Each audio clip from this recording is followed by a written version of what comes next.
Hello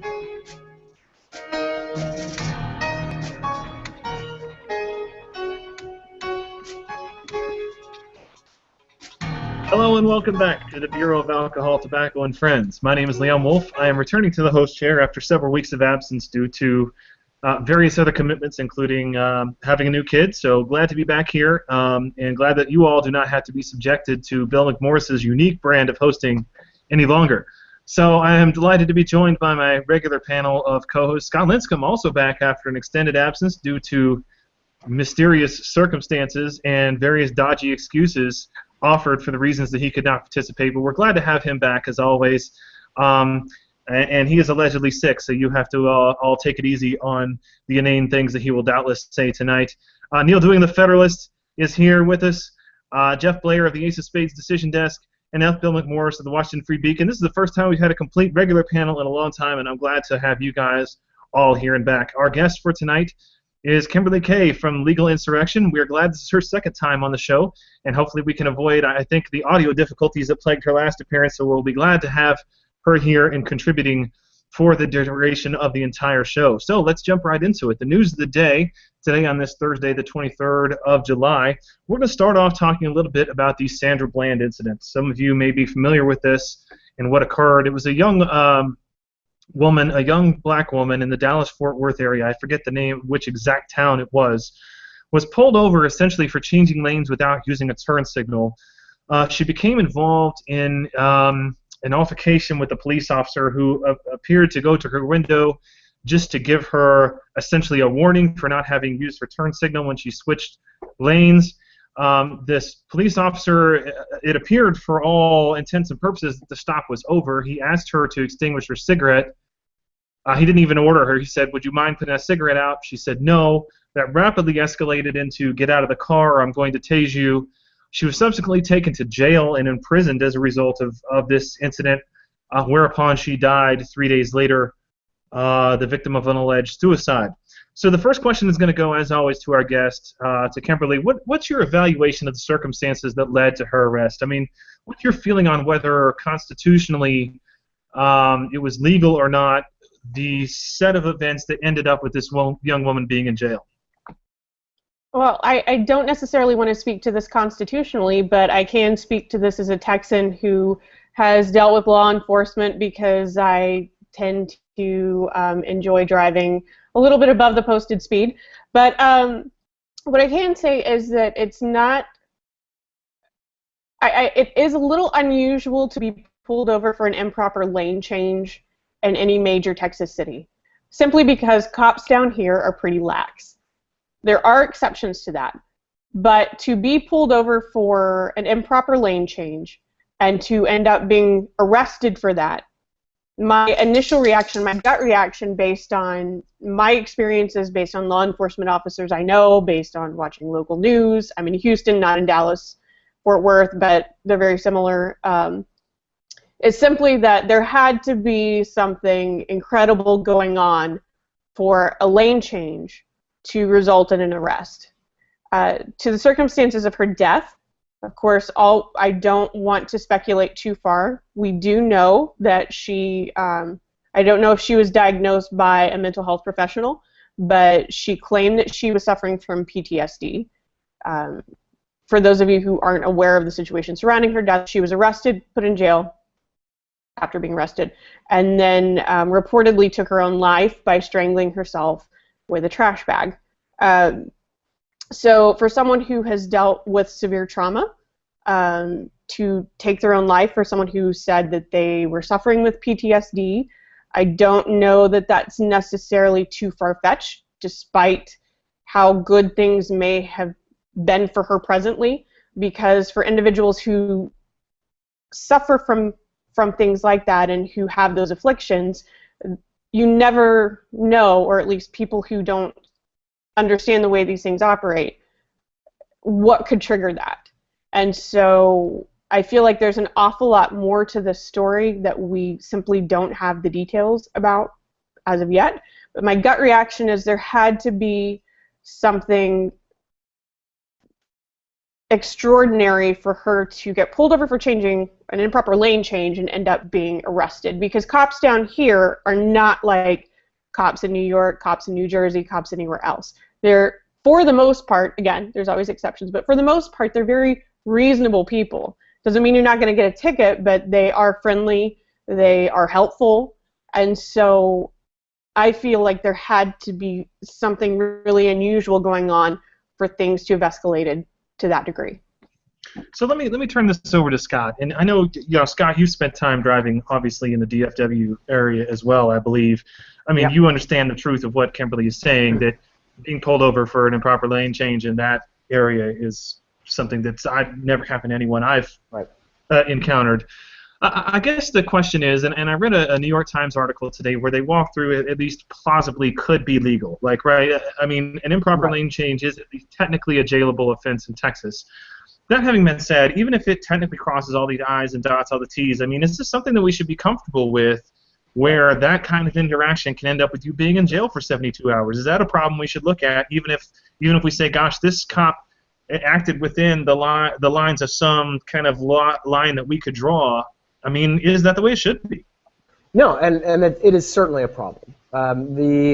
So Oren Kerr over at the Bullet Conspiracy at the Washington Post actually had a great post on this today. You know, one of the big problems is this idea of a lawful order. So apparently the police officer gave Ms. Bland a lawful order to get out of the car. She did not, and that basically gives him carte blanche to arrest her and do whatever else he wants. And the problem with this, of course, is that as citizens, we don't know what a lawful order is versus what is a request or a suggestion. And Kerr goes through this, and it really it hits on a very huge loophole when it comes to police power and police discretion. As citizens, we should not have to guess as to what is an order that is an arrestable offense versus what is merely a request or a suggestion from a cop. And so with that ambiguity comes, like I said, a massive amount of discretion, and that good cops won't abuse, but bad ones can and will. It's not entirely clear what went on in this case specifically. It looks pretty bad, but the larger issue is that we need to find ways to limit the amount of discretion that police officers have when it comes to arrestable offenses and things where things can really escalate and get out of hand. So, Bill, let's go to you with that question, and I think Scott has really hit on what is at least the heart of the matter to me, which is to say, here we have an interaction that, at least from what we can see on the video, was headed towards this woman getting a warning and going on about her day. You know, regardless of whether the officer was within his rights initially to, you know, he saw her change a lane, it's within his discretion, I now have the authority to basically, you know, put you in cuffs and send you to jail. He clearly was intending not to do that. He changed his mind and essentially amped up the interaction and escalated the situation based upon essentially having his authority challenged when he asked the woman to put out the cigarette. I mean, I don't know that anyone who watches the video will come to any other conclusion. I mean, where do we draw the line with police officers in terms of them having amp up interactions, even if it's within their rights technically to do so, just solely based upon essentially feeling like they've been disrespected by the person that they're dealing with? I mean, is that something, a power that we want to give to police, or is that something that we can curb in any meaningful way? Well, I'm not sure if we can curb it, and I'm not sure that we as a society want to go back to, say, the 60s and the 70s with every police, you know, being constantly called pigs and being disrespected in that manner. It was bizarre to me that all of this came about because of a cigarette. That was really the most shocking thing to me, because most of the cops I know smoke. I'm actually at a loss. I don't even know what to talk about in this, because it does seem like you know, his response was rooted in pride rather than enforcing justice or, you know, stabilizing neighborhoods or something like that. That being said, I don't blame the authorities for her death. Suicide, however tragic it is generally, I generally fault the person who actually commits the act. And to create this larger context, evidently she was a cutter, she'd had a history of problems, and previous suicide attempts. I think we're blowing this out of proportion because of just how silly the arrest video was, and the fact that we're very sensitive to interactions now between police officers. I'm not sure if this man was white. His last name struck me as Hispanic, but I think that we are blowing this out of proportion strictly because of the outcome, and it reinforces the narrative that the media chooses to focus so much of its attention on these days. And that's about the only thing, my only thoughts on it. So let me go to Neal here, and I get the sense that Neal is probably going to agree with Bill's take, but let me push back a little bit and say, look, if we grant that she committed suicide, that really was the cause of her death, and there was a voicemail that was released today where she had called a friend and left the voicemail, and she's got, if you've listened to the voicemail, she's got some clear kind of despair. She asked her friend, I just don't understand how this happened. How did it come to this, that I made an improper lane change and I've been in jail for 2 days? I mean, she's clearly got, some despair. I mean, if that's true, I mean, do we say that there's no sense in which, if not necessarily the police officer involved, but kind of the system that led to this contributed in some way and bears some responsibility for what ended up happening to this woman? Well, I don't think, no, I don't think we can say that. I do think that it's remarkable that this is national news. I think the only thing that has really pushed this onto the national stage is her suicide. If she had not committed suicide, it would have been another story about a cop who was a dick and put someone in jail, and for some reason she stayed in jail for a few days. Now, I've had friends who have been put in the drunk tank, and not me, and they ended up staying in there for 3 days just for being pulled over for a DUI because someone forgot to do the right paperwork. So this friend was like bunking down next to murderers who were in transit between the jail and everything like that. Because they didn't process his paperwork, he didn't get fed, so he had to get powdered eggs from his murderer bunkmate. It was a very awkward situation, but it's the sort of thing that can happen. And I think primarily what happened is this woman had pre-existing mental difficulties, mental instability, killed herself over this temporary situation that had perhaps gotten a little bit out of hand, but I don't think is all that remarkable in the grand scheme of things. It's certainly not to the level of, I would say, the earlier cases in the summer. And I have to question whether this is just a bit of grasping to throw some fuel on that fire that has died down a little bit, the scrutiny of police violence. You know what this reminds me of the most, actually? This reminds me of the most, in terms of just an analogy, of Tyler Clementi. If you remember that kid, he was the young gay kid at Rutgers University who his roommate spied on him on a webcam, and then the kid later found out that his roommate was inviting people to look at him having like gay sex on his webcam, and then he later jumped off a bridge and killed himself. And the outrage, of course, was extreme and intense. And in that case, just as in this case, I think that there's been a real difficulty in the public reckoning with what happened in separating out the difference between the actual original sin itself and the unexpected results that came afterwards. In this case, I think we're all agreed, it's been covered well enough prior to me, so I won't go over it, that this cop overreacted. There's a problem with legal orders. There's a problem with these lawful orders. Fine. But the suicide was not a reasonably foreseeable outcome, and that's the way you analyze these sorts of issues in the law and tort. And I don't think the suicide was a reasonably foreseeable outcome of what that kid did in Rutgers either, but he was sure held accountable for it when he was sentenced. That's the way we all remember that happening. Yeah. So I think that's a real problem here, and I think it means that as unfortunate as this is, and it's horrible as it is, we wouldn't be thinking about this at all in the same way if she hadn't hanged herself. And how could you, and are we just going to say, well, that gives us a nice pretext to address the issue, just move on from there? Well, and I think to me that's, and Scott has something else he wants to say. I'm going to let him get in a word, but to me that's the key issue.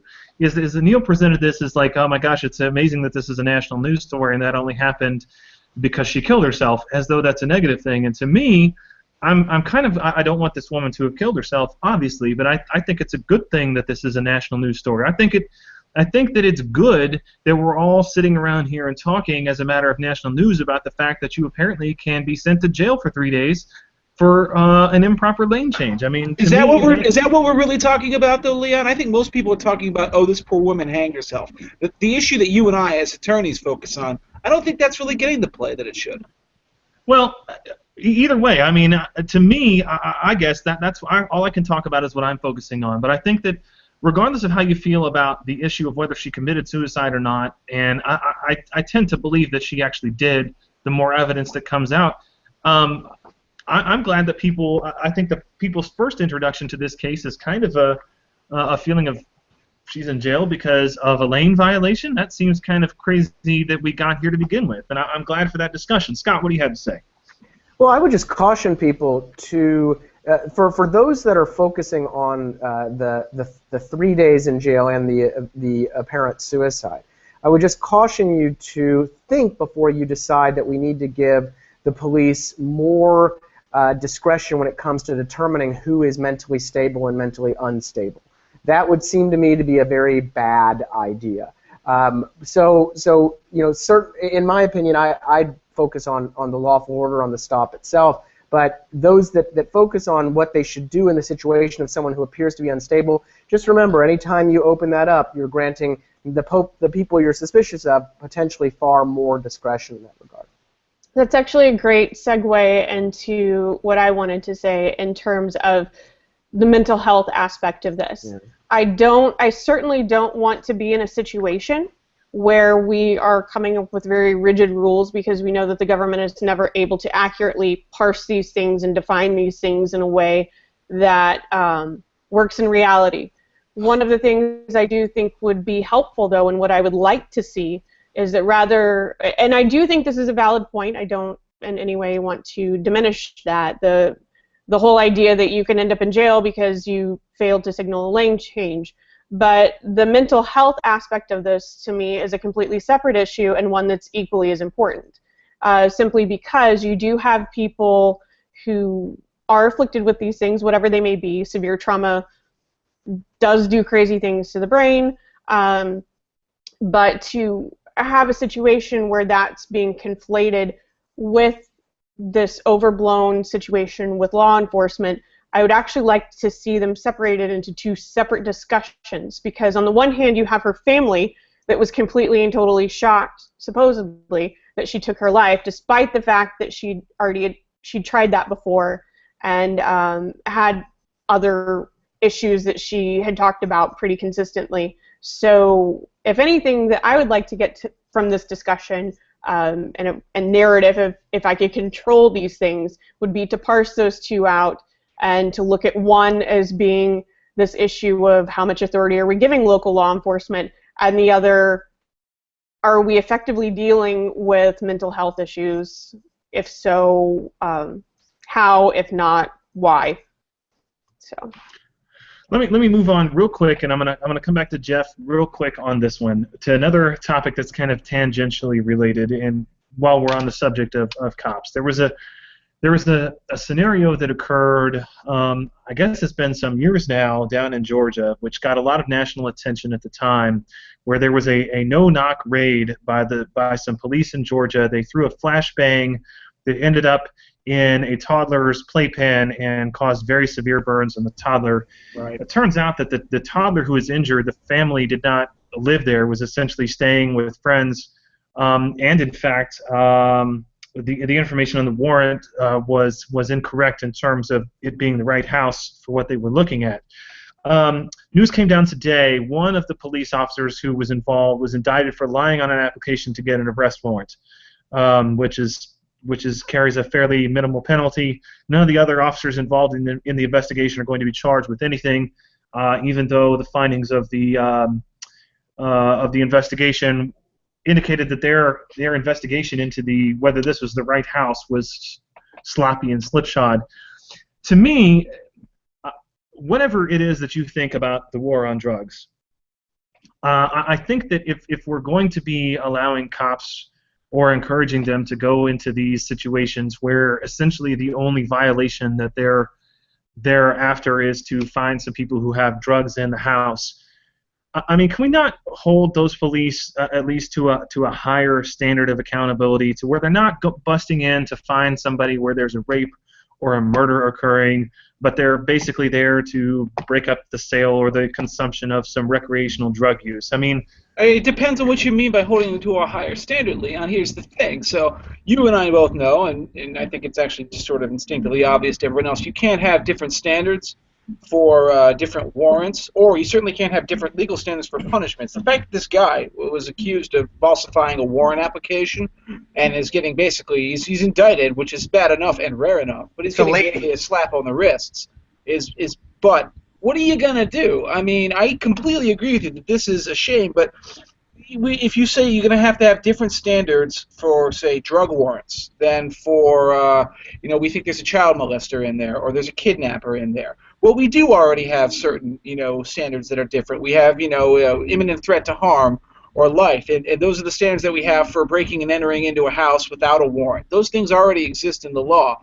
I like what you're saying, and in a perfect world it would be nice, but I don't really see how you incorporate it. Absent, maybe every police department on its own could come up with its own specialized procedures, but it's not something I can see you incorporating into the law. The problem that I have, and we're going to move on from this topic, the problem that I have, and the lawyers on the panel will know where I'm going with this, is that we do, in fact, have different standards, and they go the wrong way. So, for instance, a Terry stop. Yeah. Every cop in the world knows what a Terry stop is. That's for the Supreme Court case Terry v. Ohio. Right. What that essentially says is it's a lower standard that the cops are allowed not to conduct a full search, but essentially a pat-down search. They don't need probable cause. They need basically a reasonable belief that the person has on their person weapons. That makes sense. Reasonable or drugs. Yeah. Or drugs. Why or drugs? Why is that? I mean, is somebody going to... I mean, I understand the reason the cop needs to pat down your front to see if you have a gun that you're going to pull up and kill the cop with. Why is the or drugs in that opinion? It's an artifact of the 60s, at the time in which the case was decided. Yeah. I'm not going to pull out an 8-ball and beat a cop to death with it. So, to me, if he's going to search me for that, he needs to have the same probable cause he would have to conduct any other search. But you may give it to that kid down the street when the cop goes away, and it's all for the children, Leon. We do this for the children. Sure, right, of course. All right, let's move on to topic number 2. Let's talk a little bit about Planned Parenthood. Of course, anybody who's watching this show probably already knows that the Group Center for Medical Progress has issued a number of videos, 2 of apparently something like 13 that they have total to release, which has basically shown Planned Parenthood operatives discussing on camera in callous ways basically the dissection of unborn children and the sale of their body parts. Neal, actually let's go to Bill. Bill's up next. Bill, to you first.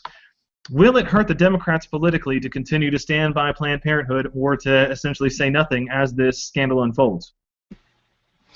Well, I think I have actually been very happy thus far. The media, with the Free Beacon did this, IJ Review did this, and even some folks in the National Press Corps have finally started asking Democrats to defend their extremist positions on abortion.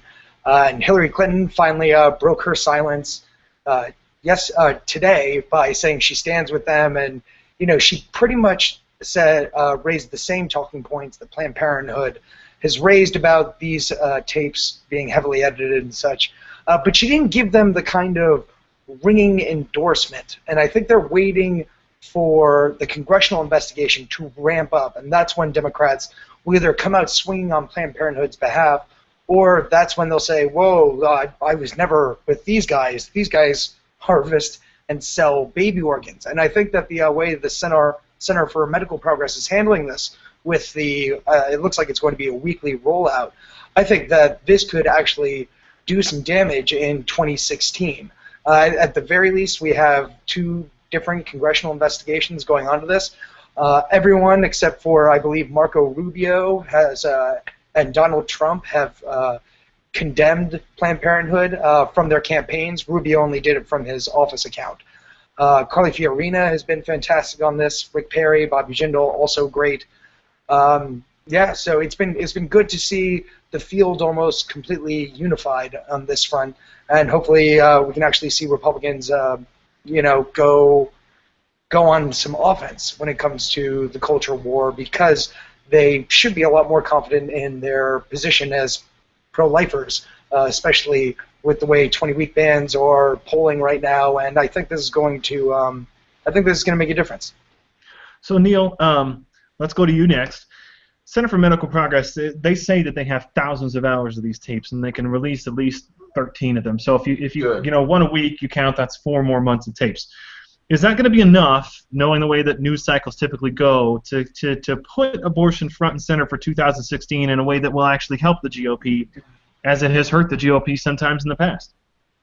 I sure hope so. I think that the tactic right now for the left and for the New York Times is to try to embargo this and keep people from seeing it.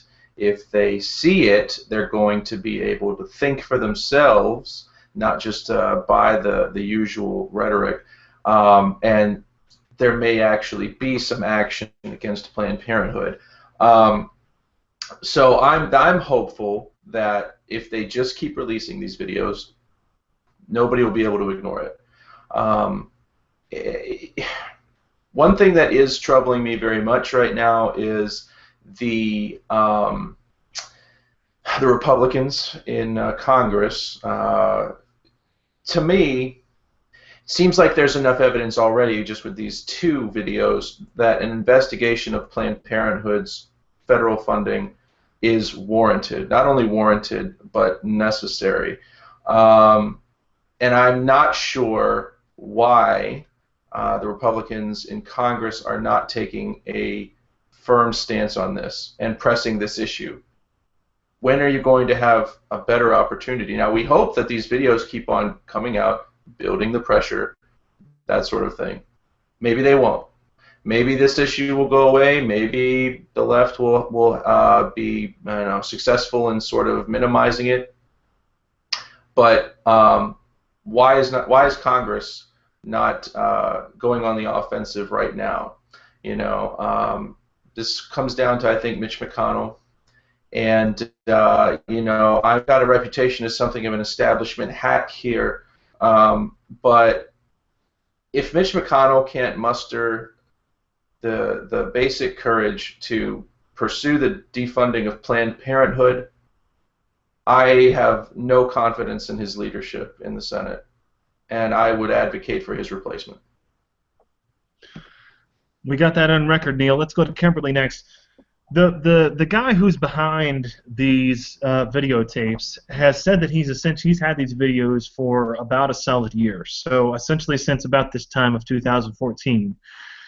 His stated reason for holding them until now was basically he thought that this would be a good time within the legislative session, that he thought the Republicans might be able to advance the ball on the funding of Planned Parenthood. So the question I have for you is, evaluate his timing on the release of these videos. Is it good? Should he have done it earlier in 2014 to affect those elections? Should he have held them longer to have a more dramatic effect on 2016? What do you think about the timing of his release?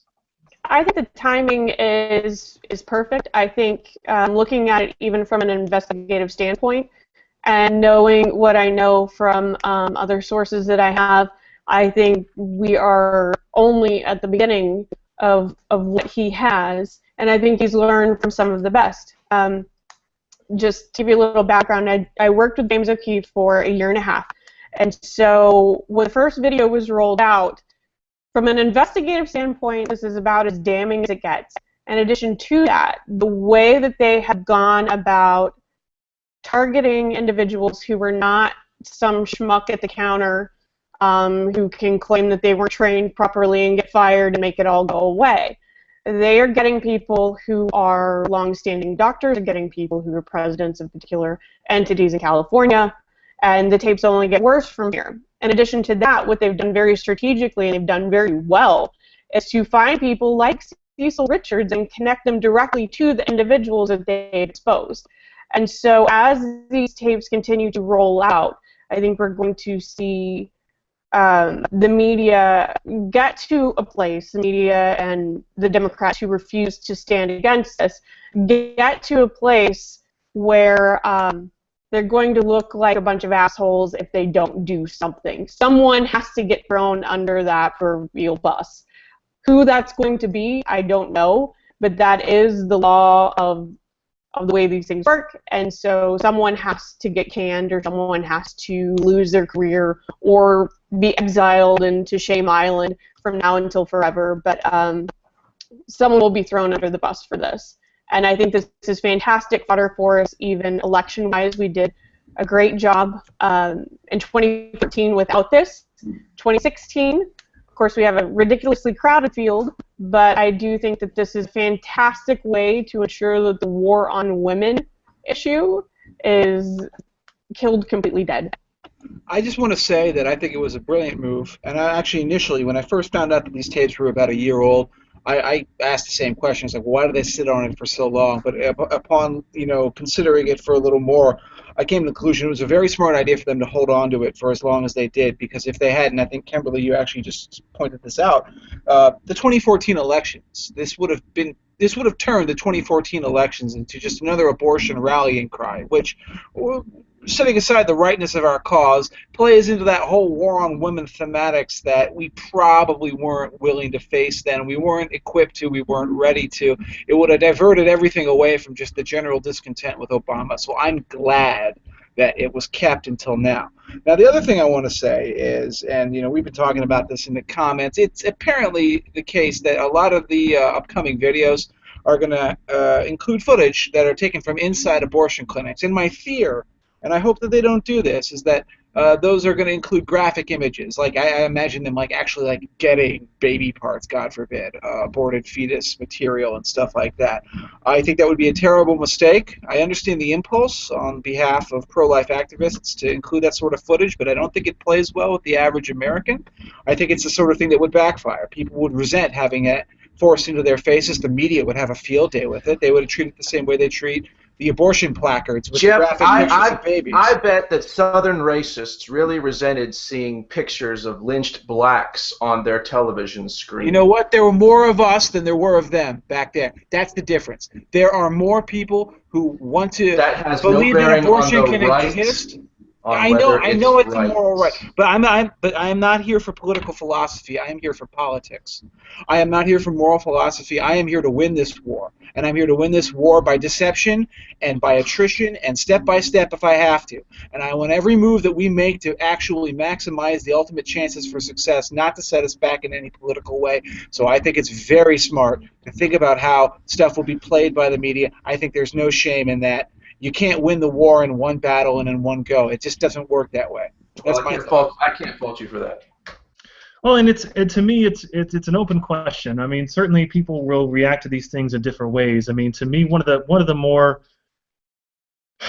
better advocates that we've had on our side on this issue for years and years and years has been Richard Seltzer, who I quoted at some length in a post that I did about this when the story first came out, and he was essentially converted to becoming a staunch pro-lifer from an incident that happened from when he worked at a hospital. I can't even recount it, but he was forced to come face to face, essentially, with what the atrocity of abortion is. Is this the one where he found the parts on the street? Yes. Yeah, yes. Yeah, I remember. Yeah, it was a horrible story. And that's Esquire doctor. Huh? I said you're talking about the article in Esquire. I don't know. He was in a book. Richard. Oh Seltzer yeah, Esquire actually published that story, which is funny to think how far we've declined in the past 4 decades. Yeah. So let's talk a little bit, and then we'll go back to Scott. It's been a while since we've heard from him. So back in 2011, we had, of course, another series of videos that came out that essentially showed Planned Parenthood employees basically being complicit, or apparently complicit, or being willing to be complicit in the trafficking of underage prostitutes, which launched a political firestorm. The GOP essentially attempted to push defunding of Planned Parenthood to the brink of a shutdown and ultimately folded at the last minute.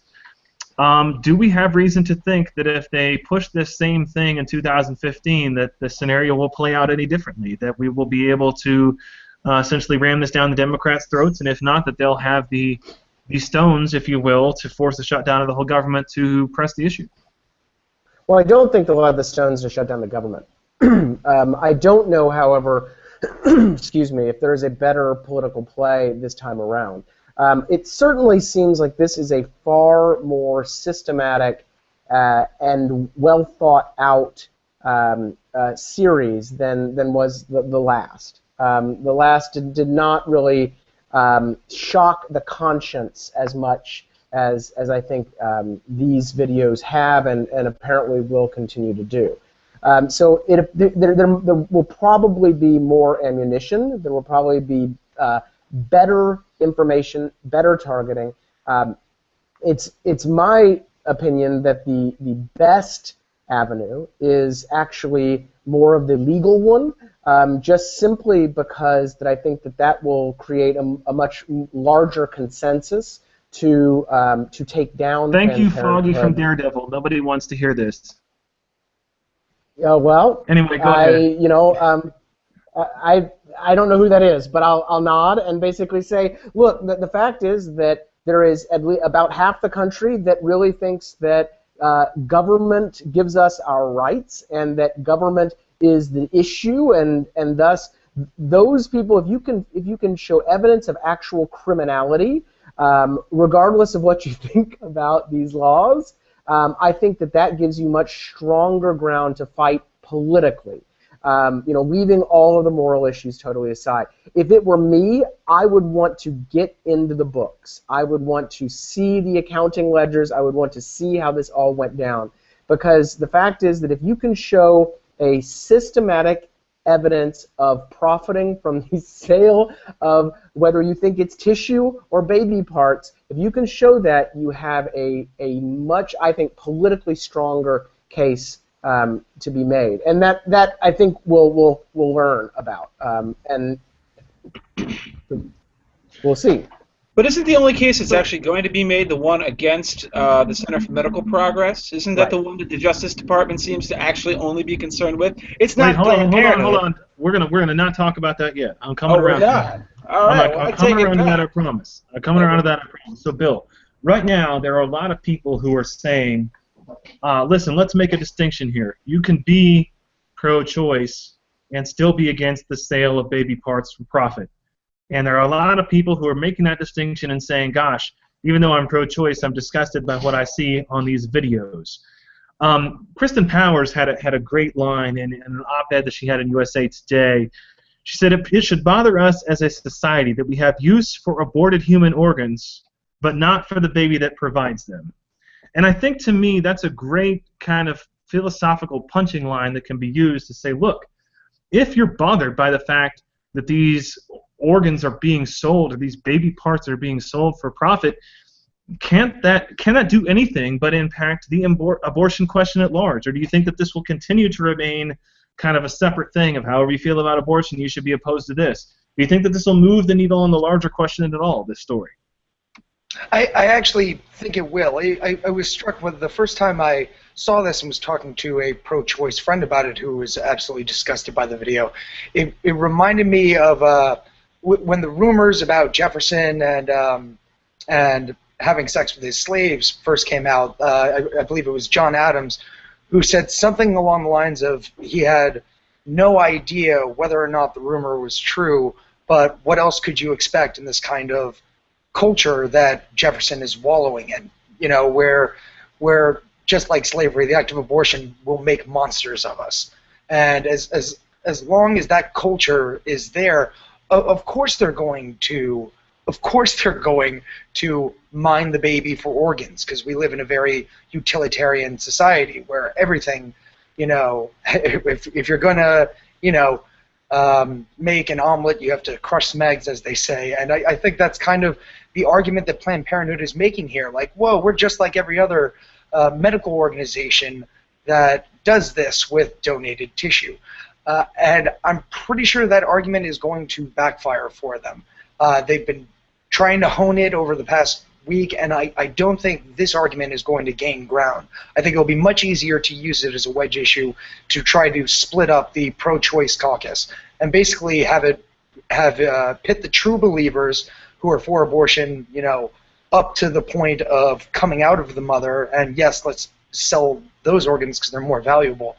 I think it's going to pit them against the casual person who says, yes, I'm pro-choice because I've never really thought about the issue. And I think we could actually see an awakening here. As someone pointed out on Twitter, that Planned Parenthood has a 50% approval rating, 30% unfavorable rating, and I think those numbers are both disturbing, and I think they're going to be different. In the next few months, I think we're going to see a slide for Planned Parenthood here. I think something that I would add to that is that unlike other videos that we've seen that have captured Planned Parenthood, those were hypothetical situations, right? When they go in pretending to be an underage kid wanting an abortion, that's not actually happening. But they've captured in these tapes is something that is actually happening.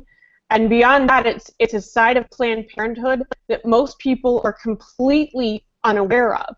So now it's not just Planned Parenthood gives mammograms and, provides birth control for people who can afford it, even though we have Obamacare that's supposed to do all that anyway.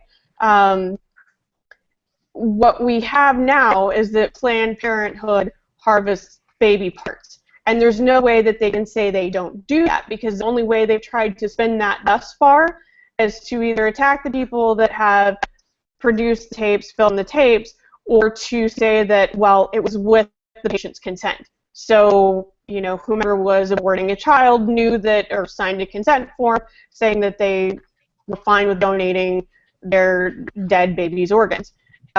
So they haven't even denied the fact that they're doing that. There's no way they can deny it at this point. And as these tapes continue to drop, I think that's where the conversation is going to go, and they're going to have a huge branding problem as this continues to roll out.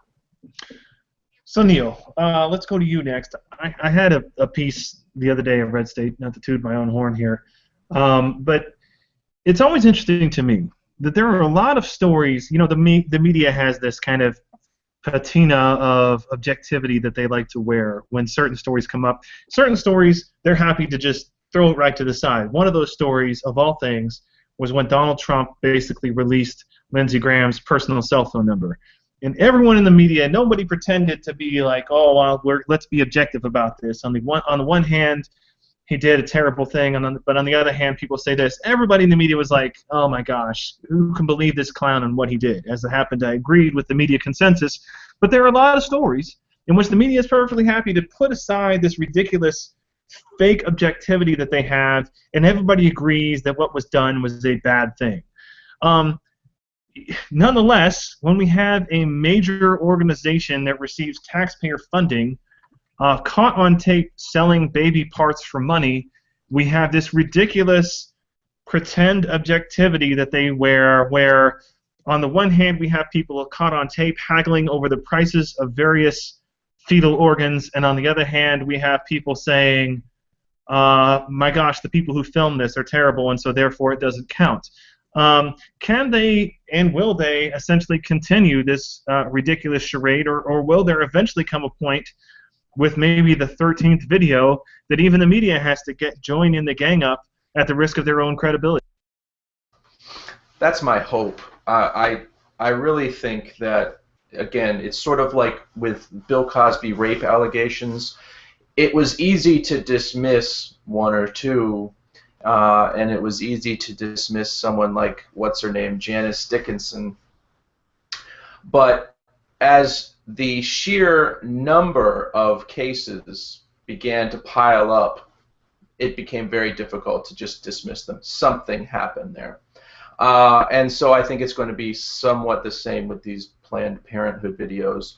They will not be able to ignore the possibility that Planned Parenthood is engaged in human organ trafficking, and that they tried to spin it as reimbursement for shipping costs, which is just preposterous. It reminds me of the mafia talking about talking about our thing, sleeping with the fishes, using all these stupid euphemisms to get around the fact that they're talking about killing people. Dude, it reminds me of every company that's ever charged you so much for shipping and handling. That's Thank you. always That's another. That's great always point. a scam, and every single time. I had a friend in college who, whenever he needed some extra money, he would take some band stickers, like from this or that musical group, which cost like 50 cents. He would sell them on eBay for 50 cents and charge $3.50 in shipping or $5 in shipping, and pocket all the shipping and handling.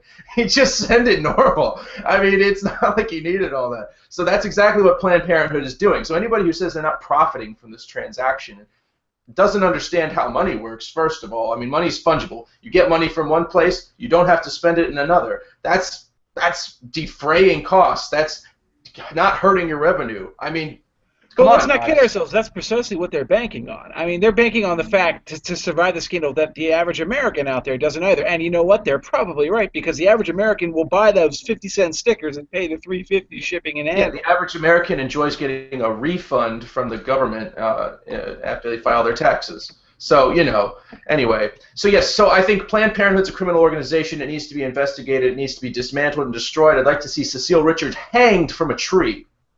But I would settle for prison. Nice. Jeff, let's go to you. Final question on this, although I will invite everyone to chime in. Let's talk a little bit about the DOJ. Department of Justice, it was revealed today, is going to open some investigations as a result of these Planned Parenthood videos. Yeah. Not of Planned Parenthood being caught on tape for repeatedly selling organs for money illegally, but rather from against the people who took the video, which I've done some wiretap law. The federal wiretap law is a one-party consent. I don't even understand where they would possibly go. I thought it wasn't on wiretapping. It was on the basis of false representation, to them holding themselves out as a medical company and accepting product in that sense. I thought that was where it was coming from. Sure. The federal investigation. So regardless of where you go with this and whether you want to grab your torch and pitchfork and set some shit on fire as a result of this, I've heard basically. Oh yeah, I do. Basically, two schools of thought regarding this investigation. Number one is that they're going to eventually find a friendly judge who's going to be successful in imposing an unconstitutional prior restraint on the last 11 videos being released. And the other is essentially, look, the number one defense to these Planned Parenthood videos right now is people not paying attention to them. If the DOJ opens a major criminal investigation of this enterprise, that can do nothing but raise the profile of the videos. And therefore they will eventually drop it and hope this thing goes away. Which direction do you see this going as the dust settles on the DOJ chapter of involvement in this story? I actually, and I'm an incurable optimist, as everybody knows, right? I'm Dr.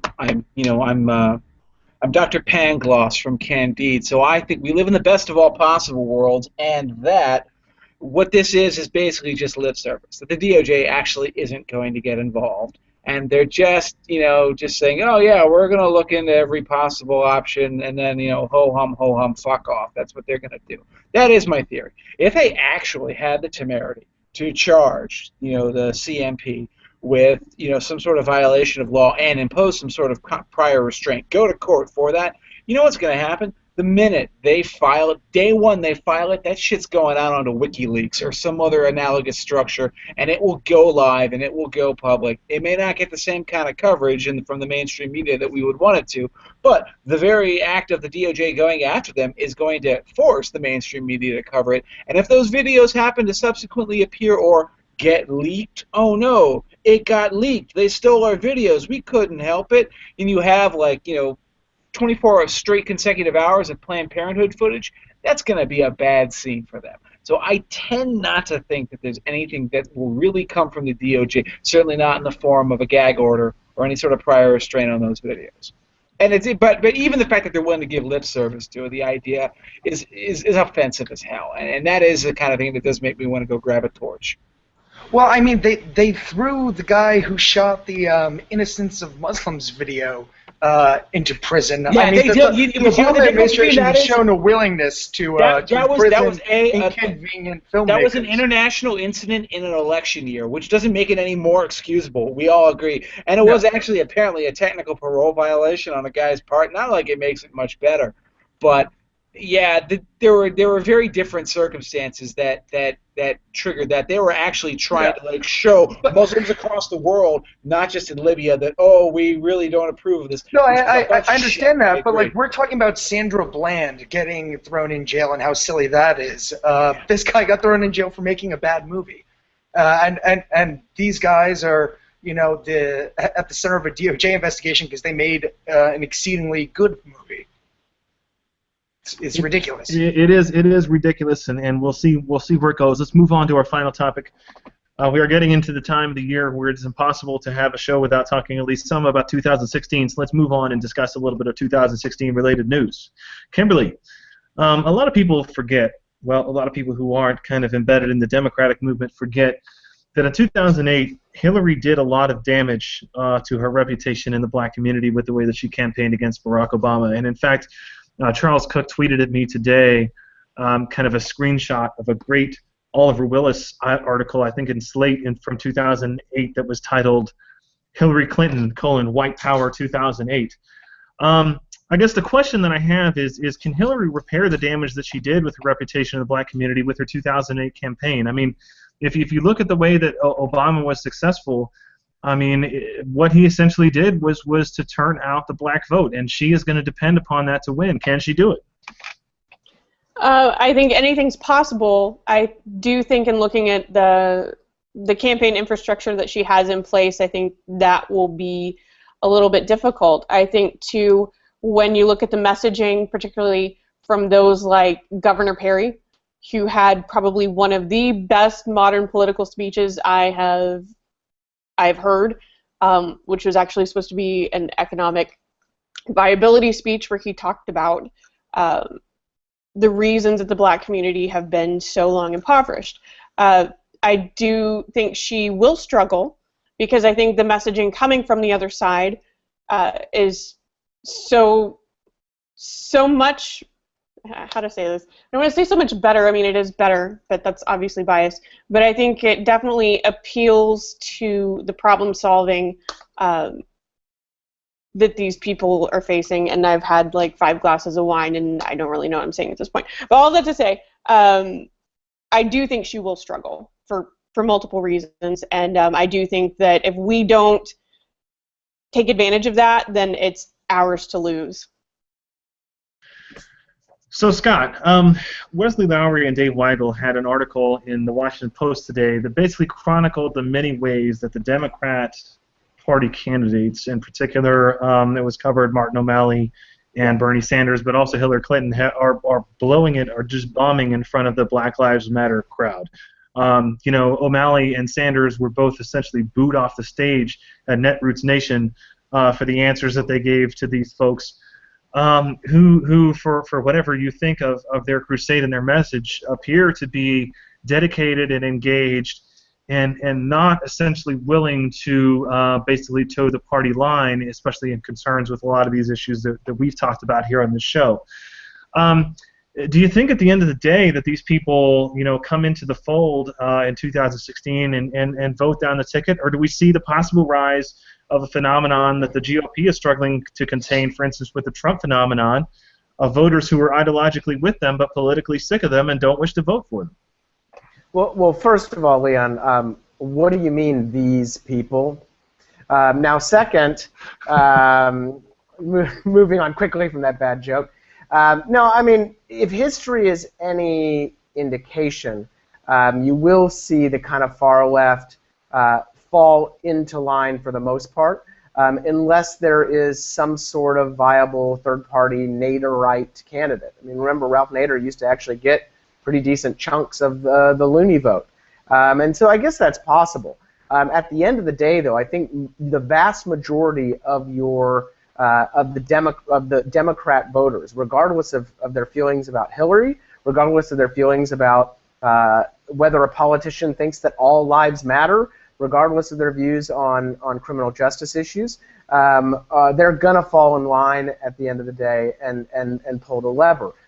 They are historically much better about that than the GOP and grassroots conservatives, for better or worse. So I don't think Hillary or whoever the eventual Democratic candidate is has very much to worry about in that regard. So, Bill, we've had noises today from Donald Trump indicating that if he is not treated well or treated right, whatever that means, by the Republican Party, that he's going to make a third-party run. Let's say that Donald Trump, at the end of the day, decides that he's not treated right and makes a third-party run. What's the effect of that? I mean, does whoever the Republican nominee is stand any chance of winning the general if Trump goes this route? I mean, is he, in a sense, basically holding a grenade right now with a pin that's already been pulled? I'm actually not sure. I think he's. I don't think he's going to get Perot level numbers in the general election. Don't see that happening. Don't see him, building a movement. But right now he doesn't need that, does he? I mean, basically there's only. Well, I mean, to play to. I think he's going to get Nader type numbers, and if a Republican candidate can't beat a vulnerable Hillary Clinton with Donald Trump running, we probably nominated the wrong guy. That being said, I don't like talking about Donald Trump. He's unworthy of this program. He's like the opposite of Jacob deGrom, who is the man and totally worthy of this program. And I guess I'll turn to Joy here, since that nickname is forever, much like Donald Trump. Today will be the last day that anybody will ever use the word joy unless they are describing their own current sense of well-being. I will...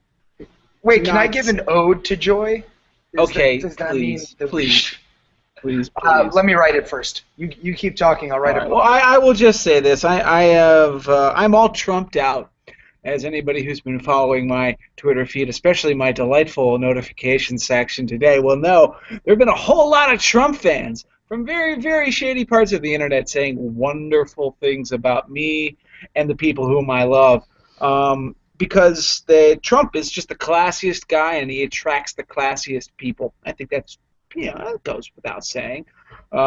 Beyond that, I do not think he will run as a third-party independent. I actually don't think he has enough stick-to-itiveness to commit to that all the way through, because I think that he ultimately still cares about his own well-being, and if he were to do that, it would be the last thing he ever did in public. He wouldn't be doing business deals, he wouldn't be doing land deals, he wouldn't be doing development deals.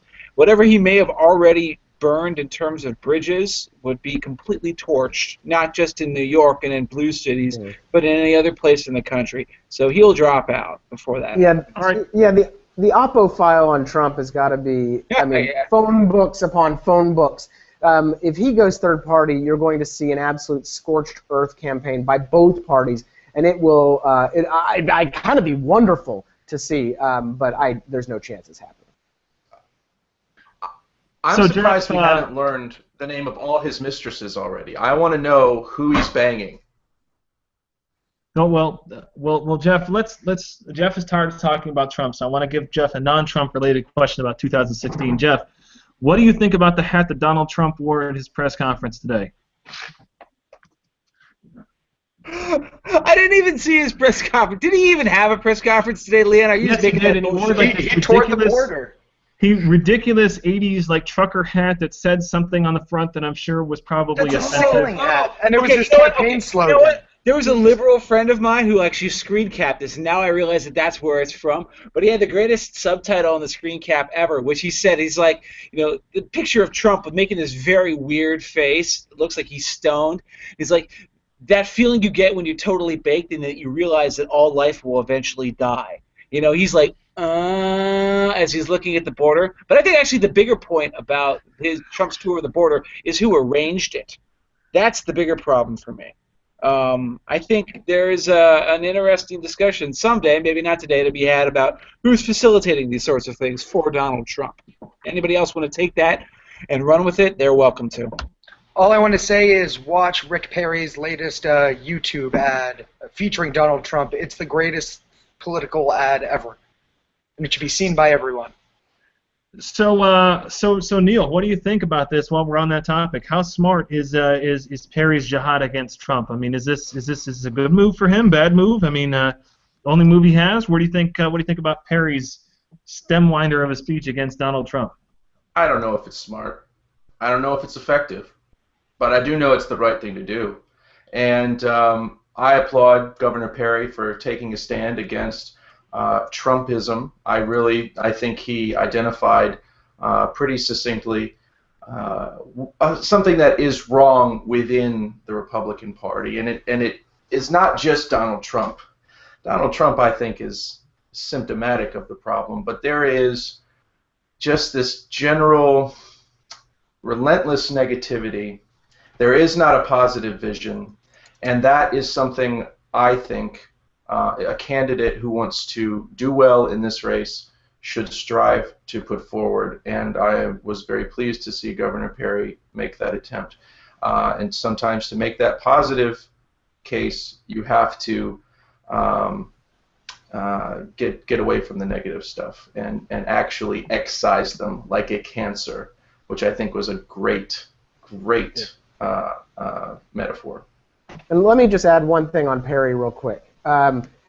His speech yesterday, unfortunately, I mean, I think he's right to hit the Donald, and I think it probably will help him, particularly in the publicity area, since he's one of the not in the top tier right now.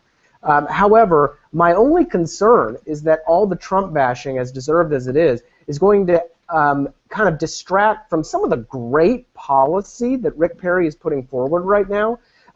He is sounding like a very serious, very well thought out candidate, and I would love to see more of that, not just from him, but from all of these guys. It would be really nice to see.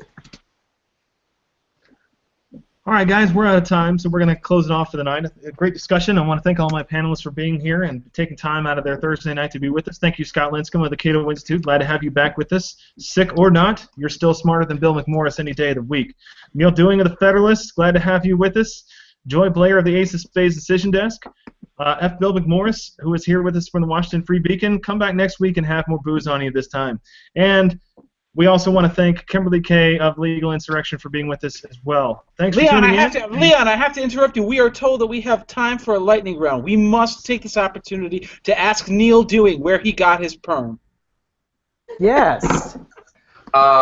Genetics, my friends. This is all genes and humidity. What can I say? We could not have left without that question. The question is not where Neal Dewing got his perm tonight. It's where he gets his hair relaxed every other night. All right, guys. Thank you guys very much for joining us. We'll be back next week on the Bureau of Alcohol, Tobacco, and Friends.